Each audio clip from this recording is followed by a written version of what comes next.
انسان کے پاس اس دنیا میں بہت سے رشتے ہیں، اس دنیا میں بہت سے رشتے ہیں، مگر جو رشتہ اس کے والدین سے ہے ایسا کوئی بھی نہیں۔ جو رشتہ اس کا والدین سے ہے ایسا کوئی رشتہ بھی نہیں۔ اخلاق کا سب سے پہلا سبق اپنے والدین کی عزت کرنا ہے۔ کس کی عزت کرنا ہے؟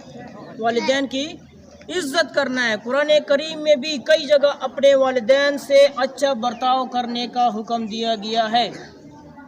دیکھو، حقوق کی بنیادی طور پر کتنی قسمیں ہیں؟ تین۔ کتنی قسمیں ہیں؟ تین قسمیں ہیں۔ سب سے پہلا ہے حقوق اللہ۔ کیا ہے؟ حقوق اللہ ہے۔ پھر کیا ہے؟ حقوق النفس ہے۔ حقوق النفس ہے، اور پھر حقوق العباد ہے۔ کیا ہے؟ حقوق العباد۔ حقوق اللہ میں نماز ہو گیا، روزہ